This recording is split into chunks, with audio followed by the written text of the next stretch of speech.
Hi, this is Griselda Togobo from Forward Ladies, and today I have the pleasure of being in conversation with Renee Hunt. Um, I first reached out to Renee when I got a news alert that she had been appointed director of Sky content in Yorkshire, and I was so happy to see a black woman being appointed as a director. And I reached out to her, and since then we've been talking, and I have nothing but admiration for the work you're doing and for the person you are and for how you lead. So thank you so much for making time for me. Thank you for having me. And you're so kind. I'm like, who is this lady? She sounds amazing. I stalk people. So if you're joining this conversation or watching our recording for the very first time, I'll really be grateful if you could give it a thumbs up or also subscribe to our YouTube channel. It will be on iTunes as well for you to download and listen to on your walks and exercise trips, whatever. Anyway, so Renee, how did you end up in Yorkshire doing the role you're doing at Sky? So I think I moved to the UK 25 years ago. And I think that's when the movie Calendar Girls came out. And I decided then that the perfect place in England was Yorkshire, even though I'd never been. So I'd had it in my mind. I wanted to live in Yorkshire at some point in this journey. And then after knowing Sky as one of my clients for many years, we were having serious conversations about would I join Sky as a permanent. And in the end, the right mix of jobs was a leadership job, a technology job, a delivery focused job. And it was in Yorkshire. I was like, all boxes ticked, I'm in. So I moved to Leeds for this role. But it was literally fulfilling like a 25-year goal to live in Yorkshire. So there we are. So was there any particular reason why you chose Yorkshire? I know Yorkshire is gorgeous. I just, I'm American by birth. So we like a bit of stereotypes. And in my mind, what I thought England was going to be like was reflected in that film.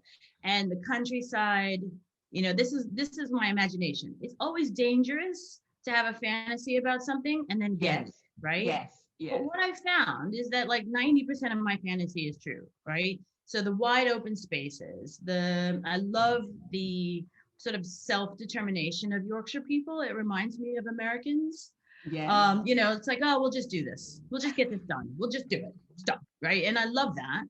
And the friendliness, I have a garden. If you'd have told my 25-year-old self I'd be into gardening now, she'd have laughed at you. But I love my garden. I love growing things. And this is all possible here. You can have a really fantastic career Yes. and have a really fantastic life. And I think, shh, don't tell anybody, but it's Yorkshire. It's happening in the north. I Happening totally here. agree with you. I agree with you. So you said you were looking for a perfect mixed role with leadership and IT. Yes. And there's a stereotype that engineers are not really great leaders because Mm. they're technical people and they're too nerdy to lead. So what was it about your own journey that led you to the point where you decided, right, I need to lead, I can't do it? Okay. So we'll start with leadership is learned. It's very rarely natural, Yes. right? So you can see some people have leadership qualities, but that doesn't make them a good leader without actual learning and coaching and developing over time. And I was Yes. very fortunate because I started my professional career in the Army. And before Wow. I did my first day in the Army, they spent 4 years teaching me to lead. 4 years, right? Wow. So then I was a baby leader and still didn't know what I was doing, right? So then they invested another 4 years in teaching me to actually do it without getting anybody killed, which is quite useful. So for me, I was kind of earmarked for leadership because of the career I chose at the beginning, and I quite enjoy it. Now, I wouldn't say I was the best manager in the world, but I'm really decent at leadership now. I've been doing that for a long, long time. Now, engineers. So here's my disclosure. You ready, folks? I'm not an Yes. engineer. All right. I don't have a degree in engineering. I hate this conversation more than anything else, right? Because I'm sitting here still talking to people 35 years on who go, so you're not an engineer. I'm like, I've been doing nothing but engineering since I was 25 years old. But okay, when I left university in 1987, I did not have a degree that said engineering. So we got that over there. I don't pretend to be an engineer because I trust and believe in that skill set and Yes. that education. Yes. But I am a developer. I have a degree in programming. That's what we called it in the 80s. That I went to night school to get. And I've been working in nothing but technology and engineering at the coalface since I was 25 years old. So maybe I can like have a, what is it, like sweat equity in engineering. Yes. And I think that might be the secret, right? Like, I feel my mission is to help our engineers be better leaders, to be better business people, so Yes. that the engineering knowledge they have is better applied to solve problems. Because I'm not one for science experiments' sake, unless Yeah. you're doing a hack or something else. But for the most part, they pay us the big bucks to solve business problems, to Yes.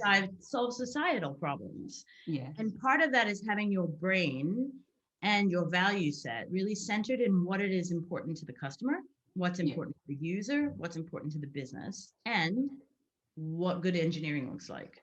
So I don't agree that engineers don't make good leaders. I think we don't invest in training and coaching engineers in addition to their amazing engineering skill set to also be good leaders. And there's nothing about the one that prohibits the other.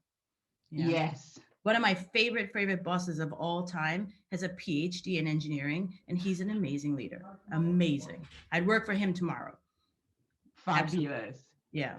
I just love that response because you really knock some is it stereotypes or assumptions we have first about the profession engineering, but also about leadership because you're saying it's all accessible to people if you make the right investment in them and they also commit to being part of that journey. But if we take it back to the start, going into the army, what led to that choice? Again, that's a very unique choice. So I have a really tight relationship with my father, and we were always close when I was growing up. And he recommended the army. He thought it might be good for me. I was sporty as a kid. I was a bit bossy, as they say about girls with leadership skills. Yes. And I always loved camping. So he said, well, maybe the army would be good. So that was one side of it. And then practically, they paid for my degree. Yes, that So helps. in America, there's a program called ROTC, and you can study to be an officer while you study for your degree, and they pay for your whole degree in anything you want. Wow. So I studied politics and economics. And they were like, yeah, we're going to make you a signal officer in technology. So it didn't even matter. They didn't even care. They're like, do you want to be in military intelligence? I'm like, no. Yeah. And they're like, okay, well, you can be signal. And I'm like, awesome, great. So they paid for my education and they gave me my vocation through the army. But more importantly, it was like hardening. You know what I mean? Like it really, truly, nothing phases me. Like I handle stress so much better as a result of being yelled at 24/7 for about a year. Self-esteem, no problem. I've been told I was dumb, stupid, useless, worthless. And that was like the first year of the army. So yeah, yes. You're fine. You're fine after that. You're like, yeah, okay, I still have to do this. Oh, fabulous. So I interviewed one of the first Black women to be a captain in the U.S. Navy, Latanya Sims. Wow. I should absolutely introduce you to her. Wow. I met her when I went to the U.S. and she's retired now, but lots of similarities with your journey because she also took the path because it was paid for and she rose through the ranks and she retired from it, and a phenomenal leader. So you mentioned about showing leadership potential and the fact that you worked for an amazing leader. What would you say, what qualities made this man the best leader you worked for?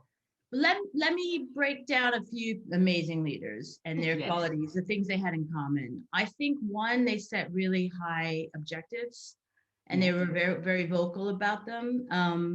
And then they did absolutely everything to put success in your path, right? So people who, one, had high expectations of me, of the organization, because they picked us or they were responsible for us. So one, it gave me a lot of confidence that they believed we could do it.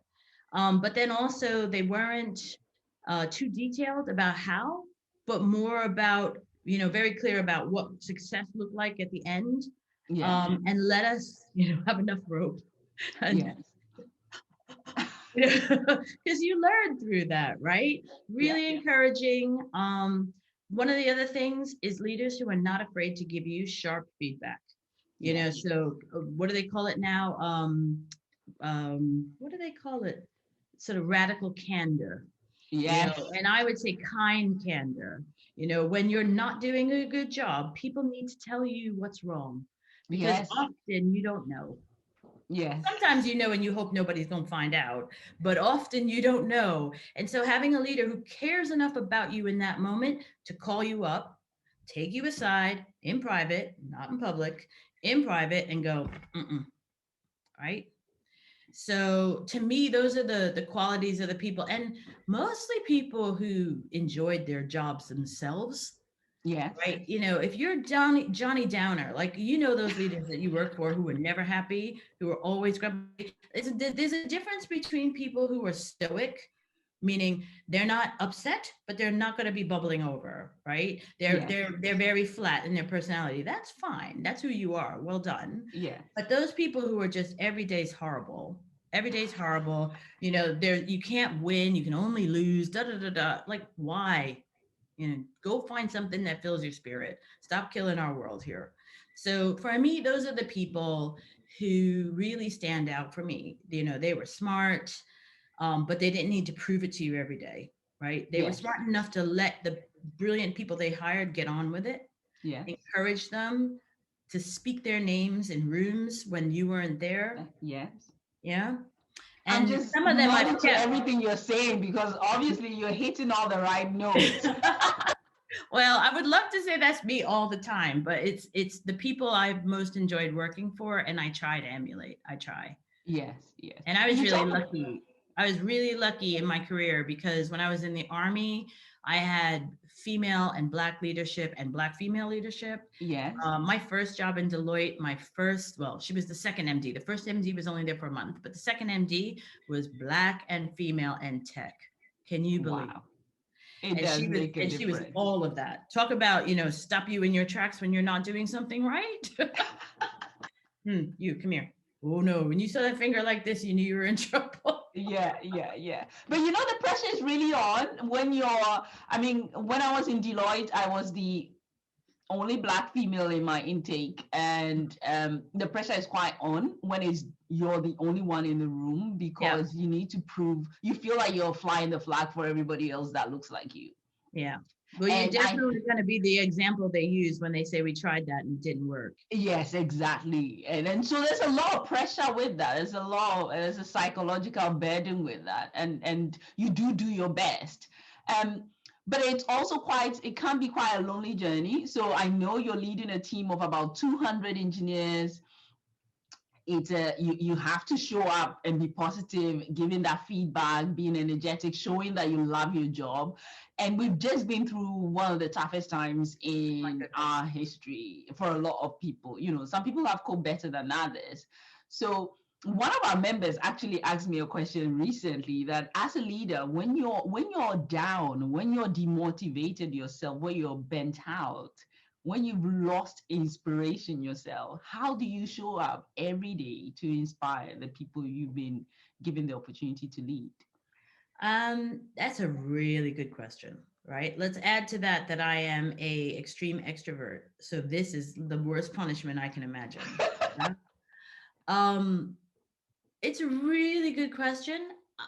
I would make some suggestions. Number one, if all of those things are applying to you right now, you need to take some time off, right? Right.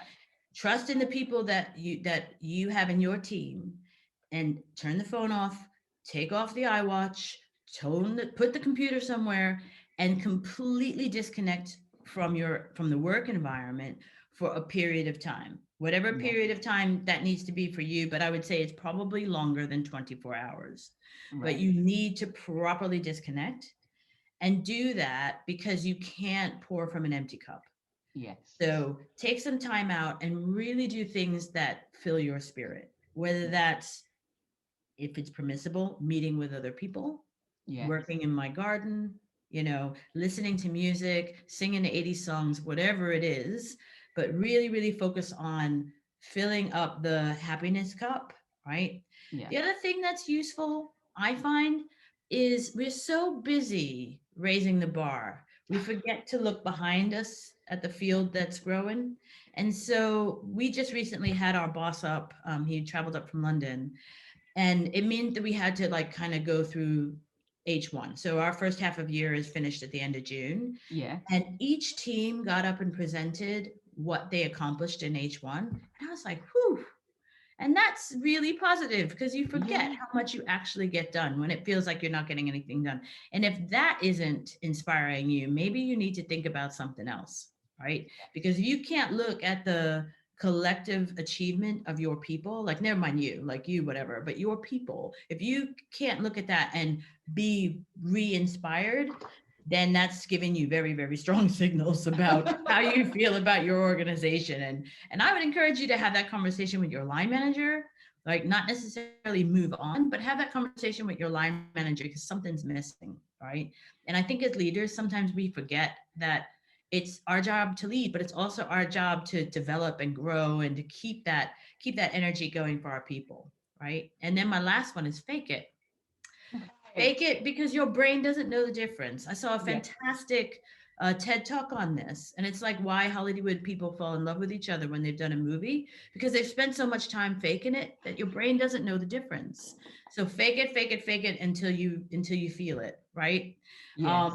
But first do all those other things, right? Like don't fake it on top of nothing. Honestly, I think time off, rest, proper rest is one of the most underrated healers of Yes. physical, of mental, of emotional. You know, like our bodies are designed to rest, our brains are designed to rest. And this 24/7 So, is serving nobody. no, it Tell your doesn't. girlfriends, no, we will not meet on a Zoom call. Like, no, no, I have banned Really? them. Banned. Yeah. I'm like, that is not fun. Stop. That's work. I don't think anybody's doing that still. I'll be surprised if people are still partying on Zoom. I think that was a It was fad. a novelty. It worked for, Yes. when we were really down, that was better than nothing, right? Yes. But Yes. now I'm just like, I know what you look like. Why don't we just talk on the phone? Old school, old school. So you're very calm, and you talk about your experience in the army really increasing your tolerance for stress. But is there anything else you do? I know you take your holidays. I am not calm. I am so not calm. I marvel at people who are like, I am quite emotional, right? And I think I'm now at a level where people just put it in the eccentric bucket as opposed to this is something we need to work on. I am very, if I'm up, I'm up. If I'm down, I'm not as up. And people go, oh, is something wrong? And there are a few people in my team who will notice it, notice the drop, and go, are Right. you okay? And I'll be like, no. Yeah. So things I do, yoga. I have taken up walking. God bless my Great. neighbor. My neighbor, because I put on weight like crazy in COVID. If you didn't put weight on in COVID, you did it wrong. I'm telling you that now. Right. So at first I just fed the world, and then I was just like the world left and I kept eating all that food. So somewhere around Christmas, because I like a cliche, I decided enough's enough. We're not going to get any bigger. We're going to just get ourselves back to where we were. And at the time, my next door neighbor, bless her, she had some surgery done and she needed to get more exercise for her knees. So I said, hey, I'll go walking with you. And this woman can walk forever.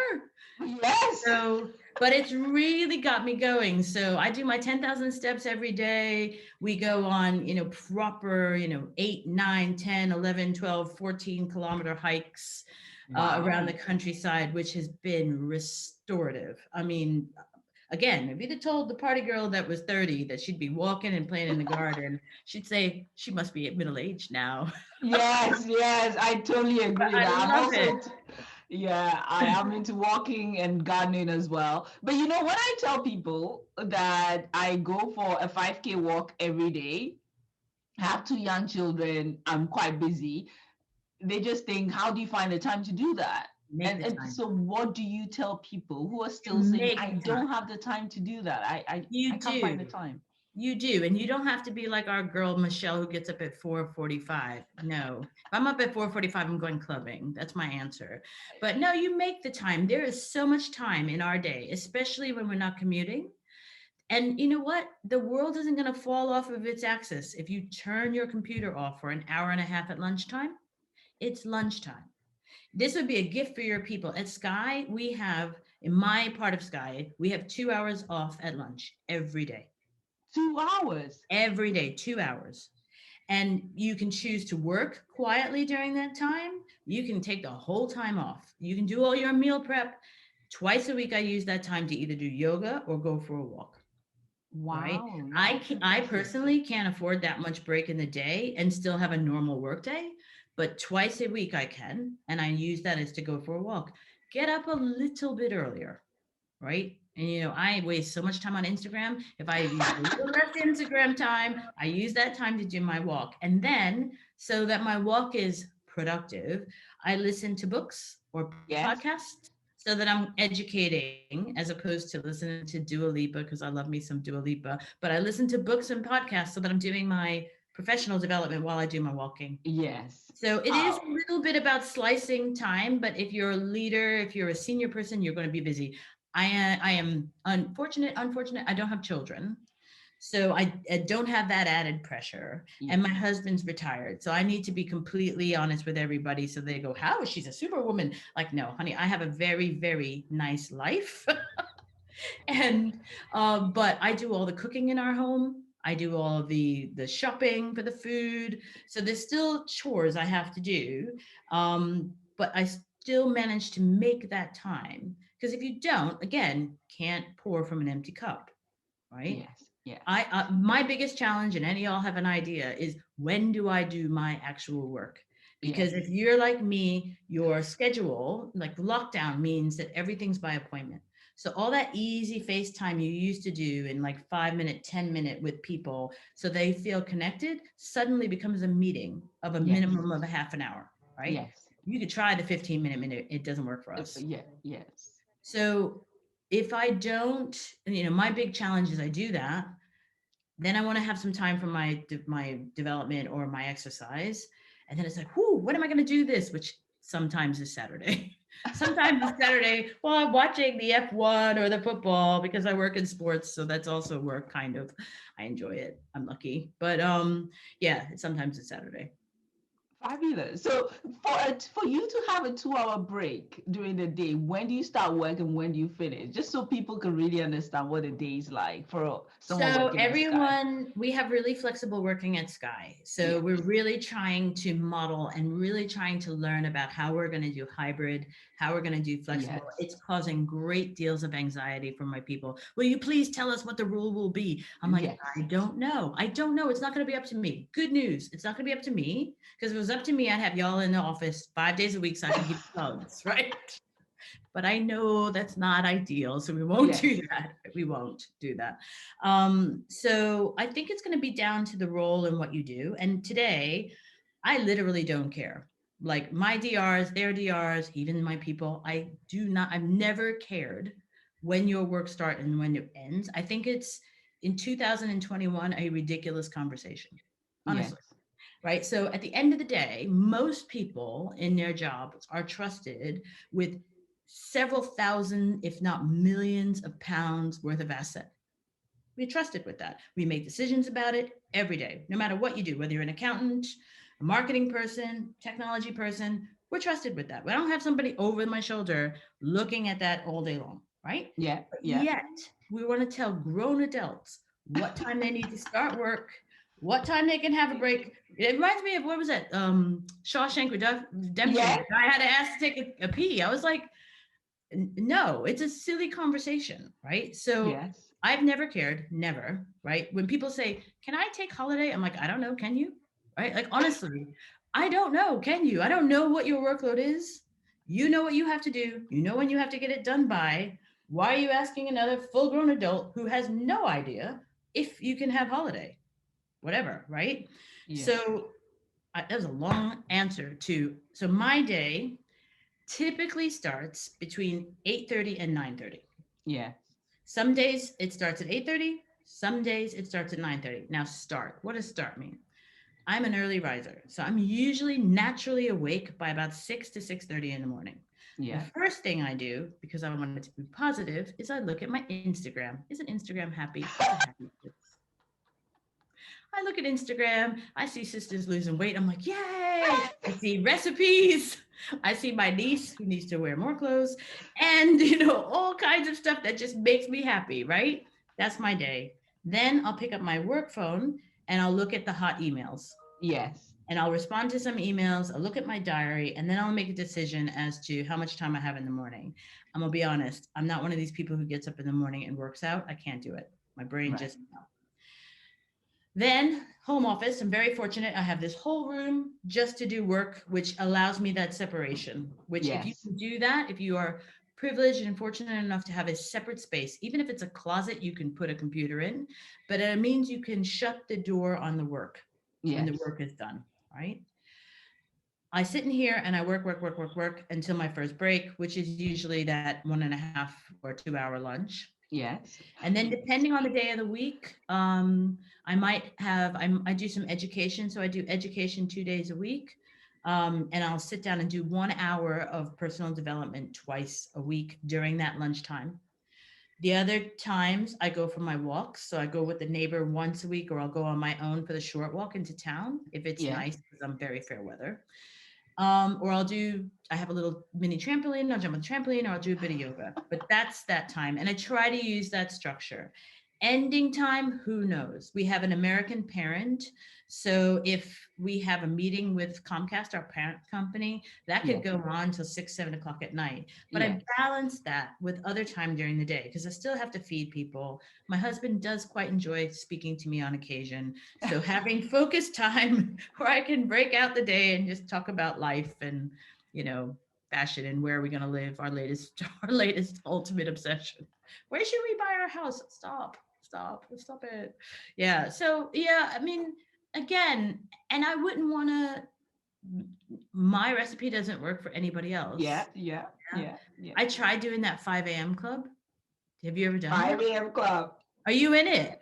Yeah, yeah, yeah. I How am do a you do really that? early riser. I can have my day before 12 noon, and the rest of the day is just like, yeah, Other I can be people. cruising. Wow. Yes. And do I you need to wake up. naturally wake up? You naturally wake up.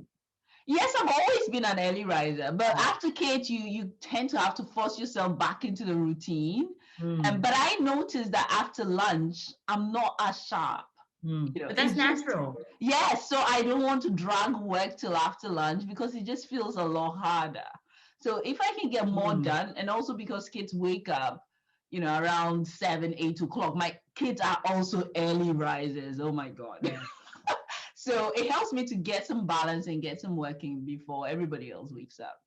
There's a fantastic book I read about 3 years ago that really changed my mind about time and stuff and your Yes. productivity. It's called oh, I don't know the exact title, but it's the magic of perfect timing or the science of perfect timing, and it's by Dan Pink. So the guy Yes. who wrote Drive. And Yes. I read this book before I read Drive. So I read this book and I was like, this guy's a genius. And it's all about your natural circadian rhythms. Yes. And like the most important thing I learned from that book is never ever have surgery in the afternoon or the evening, right? Yes. Because there's a reason why you want to have your surgery first thing in the morning.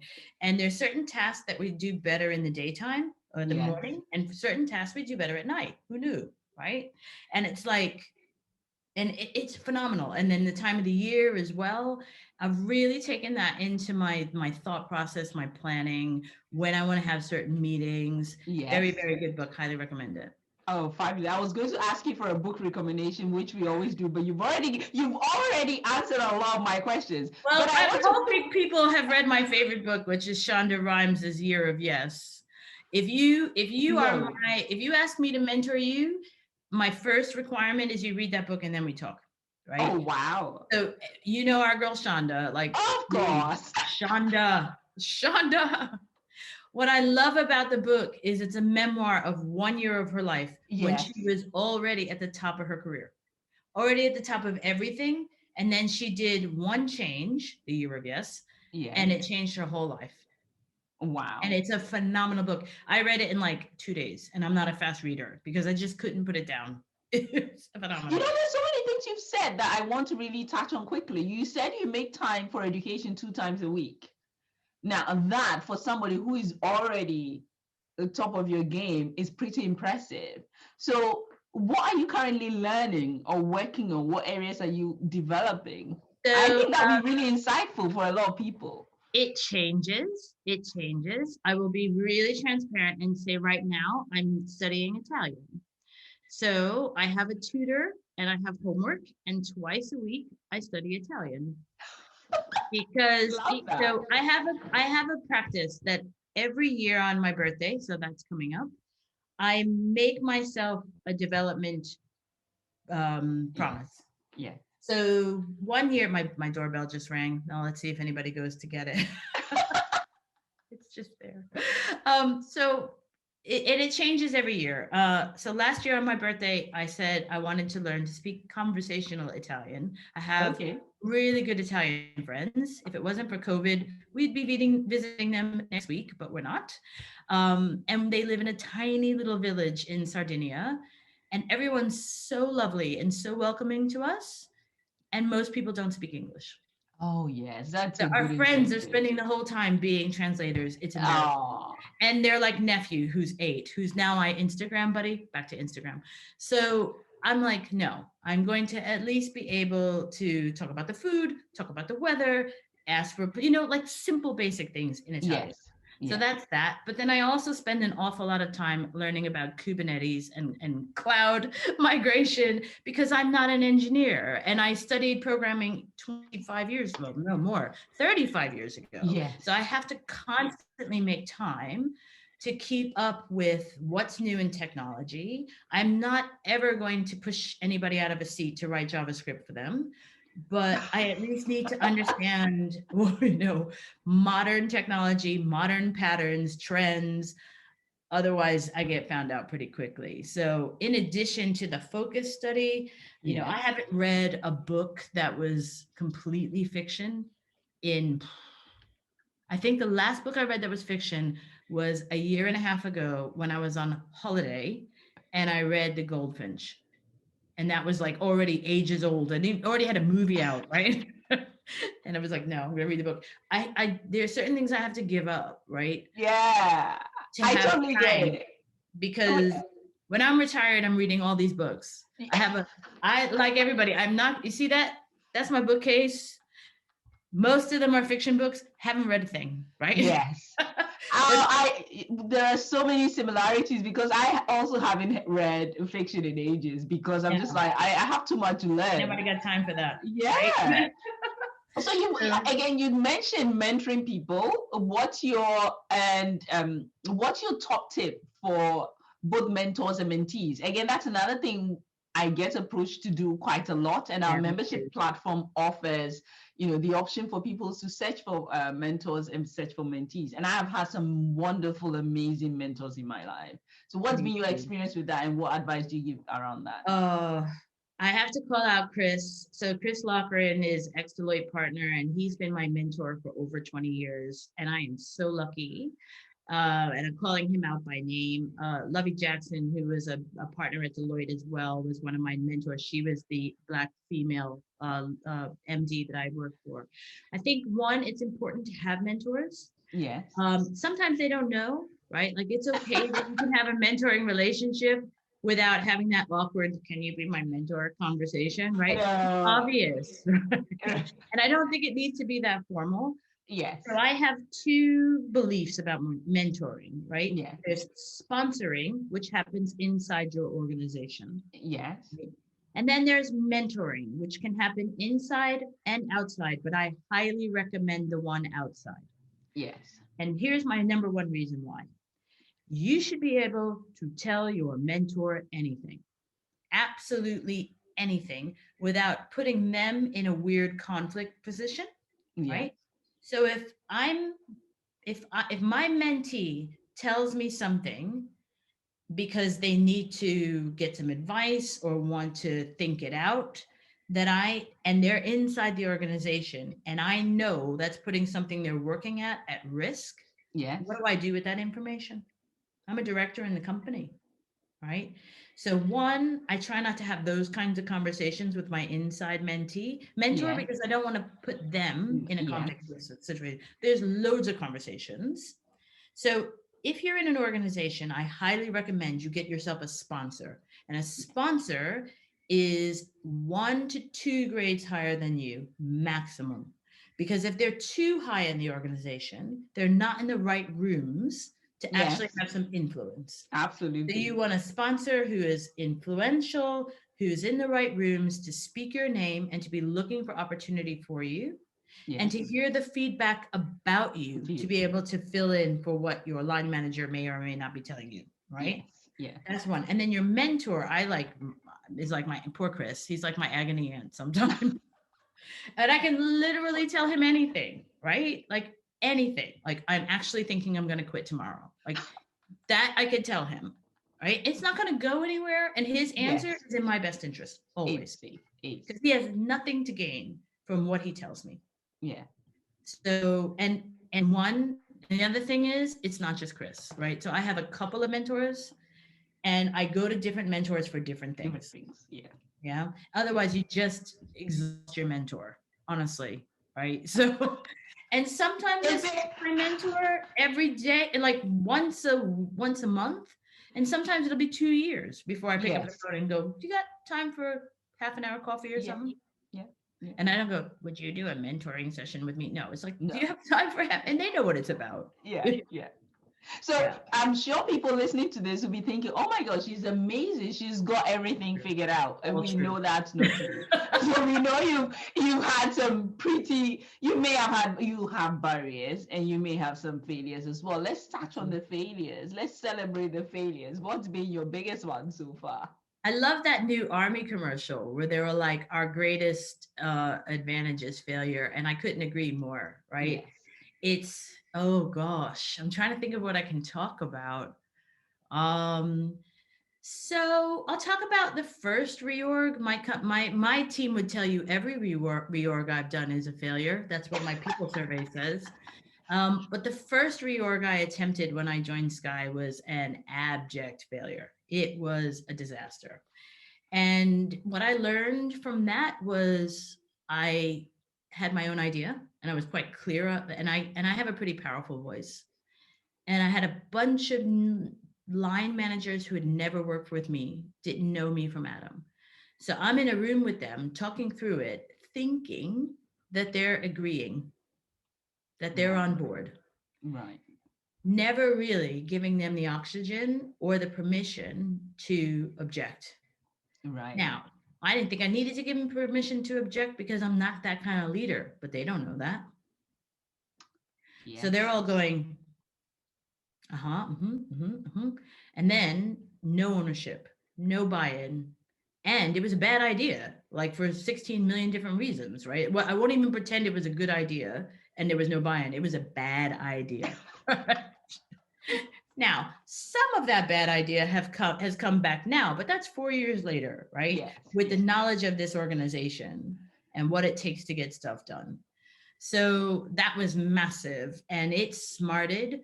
But what I did in the end was completely give the permission to the team. And that stuff I talked about, those good leaders, what they do Yes. is, here's what good looks like when we're done. Here are the things that need to be true about what you're about to go do. You decide. You decide. Right? What they came up with was not what I wanted, but they had a lot more ownership of it. And Yes. fair enough, the things that I said needed to be true were true. Yes. And I think sometimes as leaders, um, or as individuals, we have to trust that just because it's not the way we wanted it doesn't mean it won't produce the outcome we want. Yes. And Yes. it's the outcome more than the design, right? Yeah. I have a famous story. It is, and it has the benefit of being true. Yeah.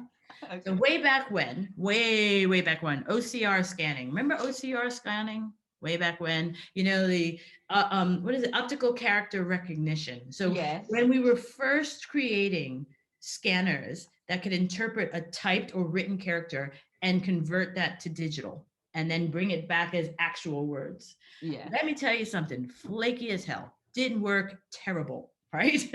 But this is the process you go through with technology. You have to use it. You have to use it to prove it out, right? So a famous company who shall remain nameless needed to digitize years. We're talking 30 years of paper files. And That's a they lot. paid a very famous printing and documentation company that might start with a lot of money to use their brand new scanning technology to digitize all this. And it didn't happen. Wow. And they tried and tried and tried, and they couldn't make it work. It was full of bugs and da da da da da, and this and the other thing. And so then the then CTO of the famous big company with the 30 years of records did something that was genius. Do you know what he did? What did he do? He'd said, "My job as as a technology person is to solve this problem." So number one, he took all the records that were X amount years old and he just Yeah. stuck them in a warehouse. Just get them out. Just stick them somewhere. Then he took records that were between a year and a half and I think 6 or 7 years, which you have to legally have. Yeah. And he put them on microfiche. All right, age test. If you remember what microfiche is, so Wow. basically they just photograph them, and then you run through this machine, and you can look at the whole document. But it's tiny, tiny, tiny photograph. So he Wow. microfished them. That was that, and then he put those off. What did you do for the last year and a half? They tried to use the scanning technology, and then they hired a convent to fix the data. A room full of nuns. I love this. You know, a room full of nuns. Why? They were smart, they were educated, they could type, they were detail oriented, and they were cheap. Yes. And they were cheap. What's the moral of that story? Is yes, we want to use the fancy, fancy software, right? But at the end of the day, the problem to be solved was what to do about all those records. Yes. And that CTO, I think he was the CIO, was a genius because he came up with a solution that got the company where they needed to go. And it's always simpler. I think the last interview I had with Carmen, she was just saying how we love to complicate things. We We love to do, complicate things. we do. But you know, microfiche, I was like, ooh, that's retro. That was retro then. That story's 20 years old. Then it was retro. I was like, microfiche, 1962 called and they want their microfiche back. It worked. Guess what they found? They found that the records that were on microfiche were almost never touched, ever. Wow. The records that were in the warehouse, nobody even remembered they existed, Yeah, I can believe right? that. And they said so they had at least a path. And now with the laws around how long you can keep data, Yes. it's a lot easier for them to manage it because they already have containers of how old, next old, next old.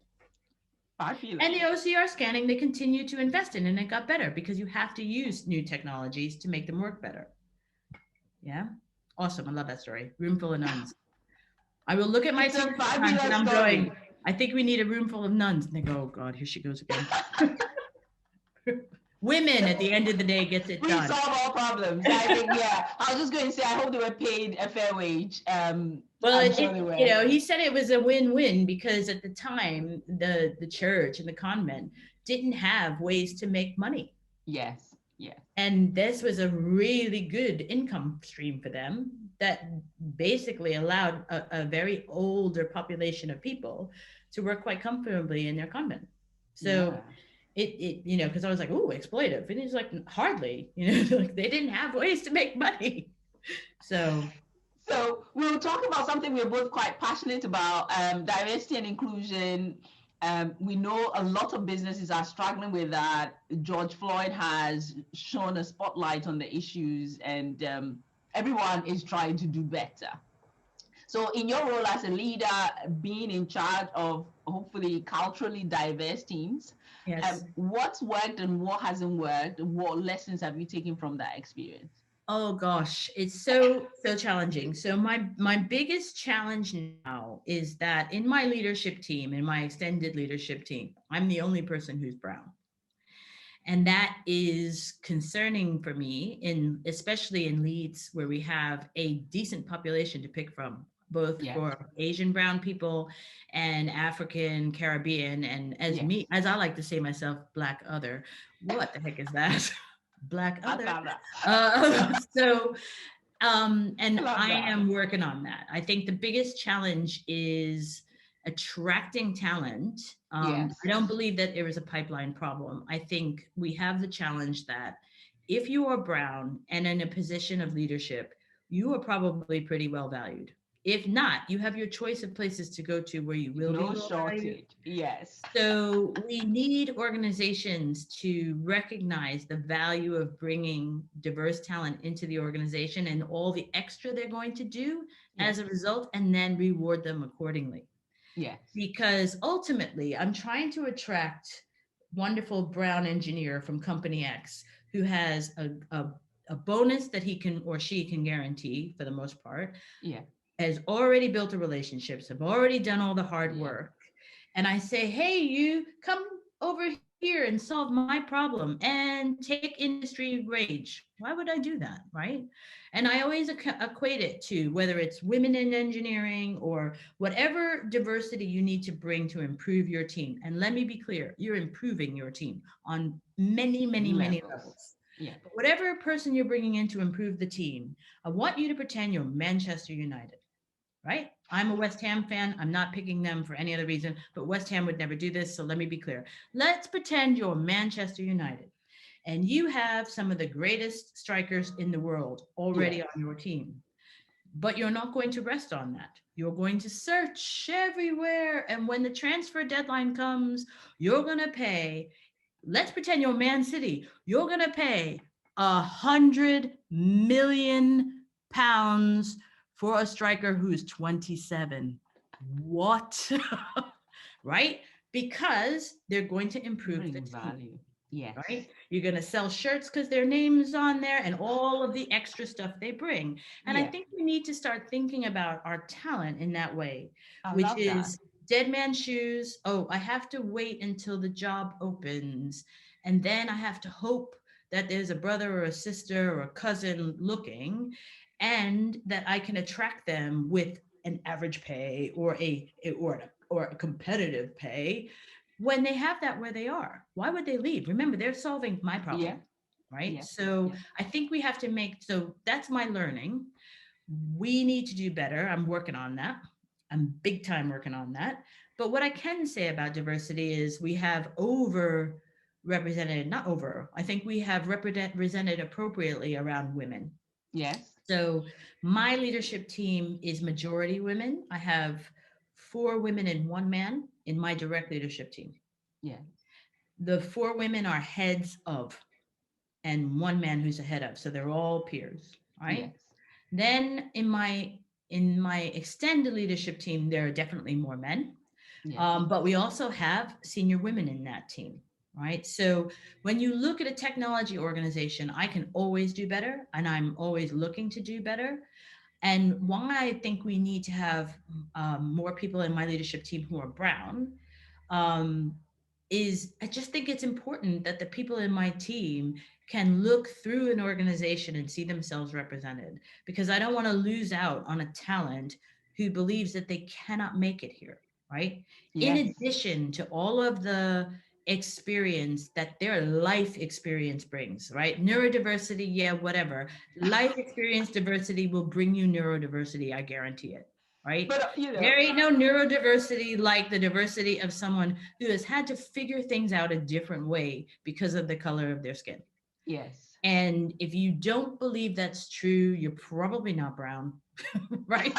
You're probably not brown, because there are things that I do every single day without thinking about it because of the color of my skin, Yes. right? And Totally so agree. I bring a different problem solving dynamic. I bring a different worldview as a result of my life experience, just like the guy who I hired who's white and working class and never went to uni, Yes. right? just like the person on my team who comes from a traveler community, right? Yes.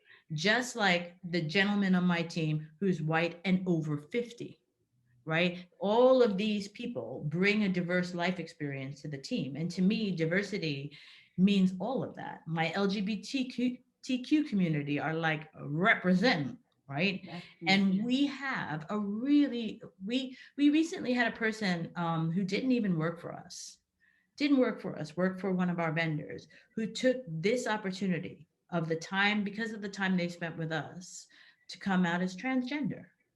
Oh, wow. Now, if we weren't providing a kind of inclusive environment, I don't think they would have chosen now, right? And to me, that's what's important, because you cannot bring your best self to work. You can't. It's impossible. If you got 16 different masks on so that you can fit in, that takes so much energy to, It does. hey, everybody needs a filter. I learned about my filter. That's just being professional. But there is a certain level of complete bending yourself out of shape so that you can fit in. Contorting yourself to look professional. That's what Even I call though it. all the blue suit in the world ain't gonna make my hair straight and blonde. It just Yeah. isn't, right? And why would you So want to be anything other than yourself? We've all been created in the most beautiful way. So you and I, exactly. last question. I know we're running out of time. You and I are comfortable talking about all this, but our colleagues, our friends, they struggle to talk about diversity and inclusion and Yeah. to have these conversations because they're so scared of saying the wrong thing. So what do you tell Uh, your colleagues who are still in that space where they're so really afraid? brown people, brown and black people of this world, please be generous with people who are, we can, like I say all the time, we can tell. You can tell when someone's being an asshole. Sorry, I swore. When someone's being unkind on purpose, and when someone just doesn't have the right words. You Yes. can tell, right? Yes. And we need to be kind and have radical candor, right? Help people find the right words, but hear them out. Hear them out. And white people need to be okay, right, with having asking the question, right? So I've never been offended by people asking me questions about my hair or about my clothes or about anything, because I kind of started from the position a long time ago that it's education. If it's Yes, it is. curiosity, then it's education. I don't mind curious people at all. I'm curious, I want to know, right? What happened to your arm? Like, to the guy who's got one arm, what happened to your arm? Like, it's and little kid will ask you and you won't be mad, right? Like, Yeah. you born with that? What happened to your arm? Right. So, do you have, like, when I had dreadlocks, people would be afraid to ask me if I wash my hair. Do you wash your hair? And I'd be like, and instead of rolling my eyes and being offended, I would just answer the question. Of course. How? Because why wouldn't you wash They your would they hair? go, do you have to take it out? Like, they didn't understand the process. And I'd go, no, shampoo is pretty porous. Like, it'll go through it, and I just would tell them. And instead of making them feel belittled or small or embarrassed, Yes. we just had a moment where Yes. they understood more about me, right? Yes. Yes. Here's my question. If you know you're getting a sunburn, why wouldn't you wear the sunscreen all the time? Like sunburn to me is the most bizarre concept, because I've had a sunburn once and I never want that again. And yet I see my white friends and colleagues and even my husband will go out without and I don't understand it. Please help me understand. I'm not being ignorant. I want to understand. And I think we need to be a little more relaxed. We've lived Yes. together as brown people, white people, black people for All so the long, people. for All the people. so long. I It's know. time we have these. And I think the other thing is, please believe us. The number of times I talk about my life experience and the person's reaction is, no way. They don't believe it. They just cannot believe that there is an alternate reality that we live in where our liberty is so constrained Yes. and so challenged on a regular basis. Yes. Because by all outward appearances, I'm like a middle class person, I'm an executive, I have nice things, and nobody will believe for a minute that the type of things that happen to a kid in the inner city in London or in Detroit happen to me on a regular basis. Yes. The police will stop me because I'm driving my car. Why? Because I'm driving my car. Why? Because it's a nice car. But You're did not you do supposed to be anything? driving a nice No, car. Yeah. no. What, I've been stopped for being in the wrong neighborhood. Not the wrong neighborhood. I was supposed to be there, but because there's a black person in a rich neighborhood, stop her. That happened. Yeah. That's happened more than once. I was shocked to find out that people got stopped for driving while black in the UK. I didn't think it happened here. Oh yeah, yeah. I was disgusted and shocked Yes, because I it was like, happens. "Oh, I'm moving to England because you don't get stopped for this." I think the difference is that in America it's quite overt in your face, whereas in the UK it's very covert and insidious, and they don't talk about it, but it's always there. It's the white elephant in the room. Yep. And it's quite wearing. And I hope we all have the confidence, the empathy, the vulnerability to talk and have the conversations we need to have, because then, life will be so much more fun. Work will be more productive. Everybody will feel they're doing and achieving what they need to achieve. And the world will be such a better place for all of us. Mm. But it's been such a pleasure talking to you, Renee. I know we've run Thank out of you. time. It's been an absolute pleasure. I knew we had a lot in common, but I didn't realize how much. We should go for a long hike together. Yes, you're on. You're Yes, absolutely on yes, board I've got with my that. watch. We definitely I don't have should. mine on today, but yes, absolutely. So thank you so much for joining us. If you're watching this on YouTube or iTunes, please give us a review if you've enjoyed it and if you've learned something. And you can also subscribe to join the next session live. We like to interview some of our guests live as well. So we're a community of fabulous, forward-thinking women globally. We've invested in a beautiful platform where you can find mentors, you can access content, you can join power circles, African power circles, US power circles, you name it. We've tried to bring all of the beauty that is in women together. So thank you so much for joining us and have a lovely day.